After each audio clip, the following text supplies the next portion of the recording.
Will the Kia EV3 celebrate success like its siblings? How have tariffs impacted US vehicle sales? And what does EV Volume's latest data reveal about Tesla's performance in Europe? This is the Automotive Update, presented by AutoVista24. I'm AutoVista24 editor Tom Geggus, here with the latest edition of the Automotive Update. We're going to take a look at some of AutoVista24's stories as well as automotive headlines from the past 7 days. This week, AutoVista24 published a new launch report on the Kia EV3.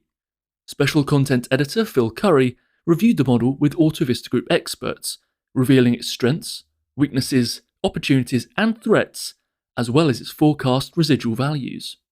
In a video review, Phil highlights the model's design cues, performance, and technological features. The battery electric vehicle's exterior design takes cues from its larger sibling, the EV9. It's angular and sharp, with some geometric patterns across the body. The front end houses LED towers at each corner, while the three-point lighting at the rear adds to the geometric feel. A floating roof design helps break up the side profile as well. Inside, the seats are well bolstered and very comfortable, and the dashboard is set back slightly, providing more passenger legroom. The gear selector is mounted on the steering column, removing the need for a high center console. Now, the EV3 features two 12.3-inch screens. The primary display is an infotainment touchscreen, while the other sits behind the steering wheel, providing driver information. These two displays are split by a smaller climate-controlled touchscreen. On the road, the 150 kilowatt motor provides smooth power delivery. There are two battery options to choose from. The 58.3 kilowatt-hour unit provides around 435 kilometers of range. Meanwhile, the larger 81.4 kilowatt-hour battery offers up to 605 kilometers, according to WLTP figures.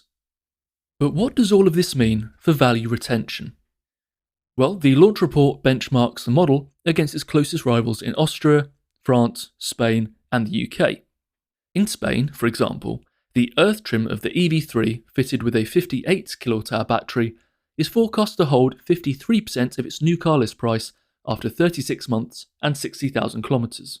This puts it ahead of the 52% retained by the Skoda Elroq 60 with a 63 kWh battery, 49% by the Volvo EX30 Core trim with a 49 kWh battery, and the 46% held by the Peugeot 2008 style trim with a 54 kWh battery. To explore the forecasts in other markets and watch Phil Curry's video review, just click the article link in the show notes. Elsewhere, the EV3 also recently took the World Car of the Year title.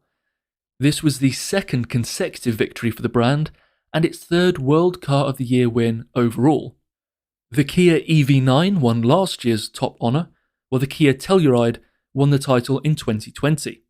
The 2025 win brings the total number of awards won by Kia to 6 in World Car's 21-year history.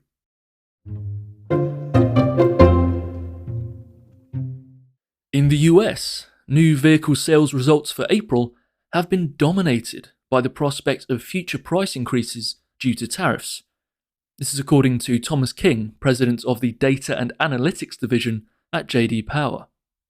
Total new vehicle sales, including retail and non-retail transactions, are expected to increase by 10.5% year-on-year this month.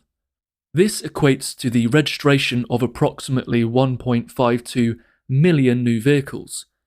New vehicle retail sales are expected to reach 1.28 million units, up 14.7%.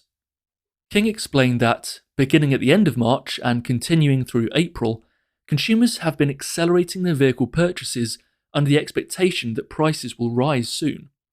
An extra 83,000 sales in March and 139,000 in April have occurred due to accelerated vehicle purchases.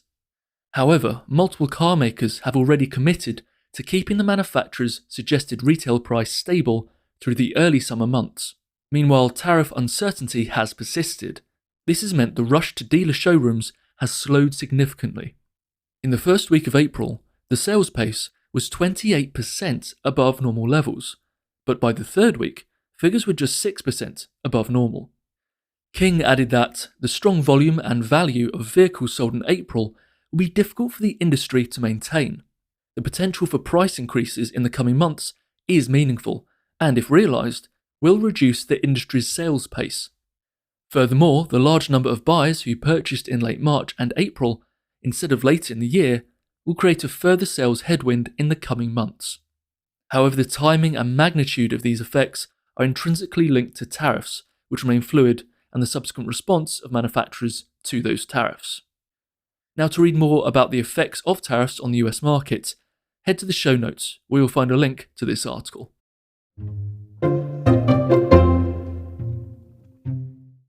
Earlier this week, Autovista 24 journalist Tom Hooker took a dive into data from EV volumes.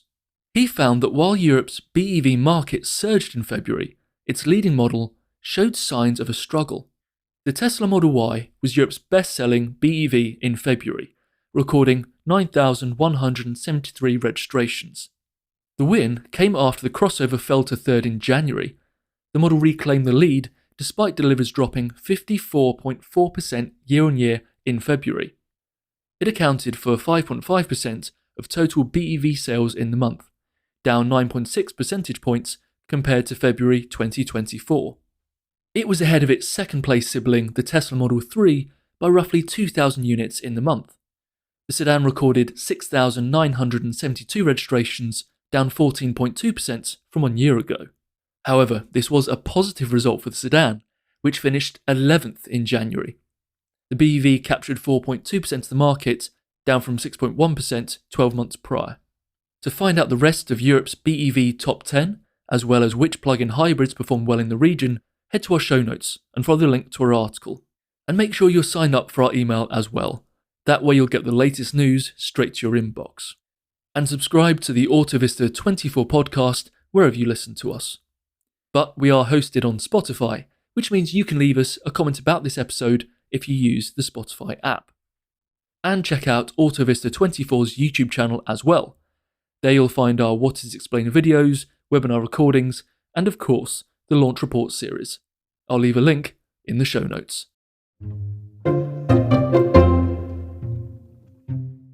Now it's time for a look at the headlines elsewhere in the automotive industry. This week has been dominated by the Shanghai Auto Show. Running from the 23rd of April to the 2nd of May, the event has drawn car makers from across the globe, all ready to share their latest models and technologies. So here's a rundown of some of our top picks. Volkswagen launched 3 concept EVs, the ID Aura, ID Era, and ID Evo. It plans to bring out over 30 new models to the Chinese market through the end of 2027. Audi debuted 5 new production models, including the A5L, the A5L Sportback, the Q5L, the A6L e-tron, and the Audi E5 Sportback, the first production model of its new sister brand. BMW put its smart display and operating concept BMW Panoramic iDrive and the Heart of Joy central computer center stage. Toyota premiered the BZ7, while Lexus revealed the ES. Honda presented the world premiere of the GAC Honda GT and Dongfeng Honda GT. Nissan premiered the Frontier Pro plug-in hybrid alongside its N7 sedan.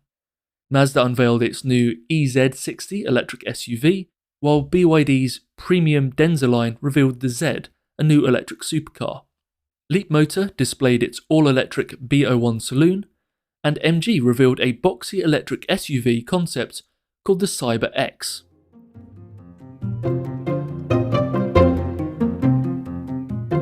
If you'd like to explore today's stories in more depth, head to the show notes and click the link to our companion article on Autovista 24. This episode was co-produced by Autovista 24 web editor James Roberts. Additional thanks go to special content editor Phil Curry and journalist Tom Hooker. The music was Better Find a Solution Fast by Richard Ames. Thank you very much for listening to the Autovista 24 podcast.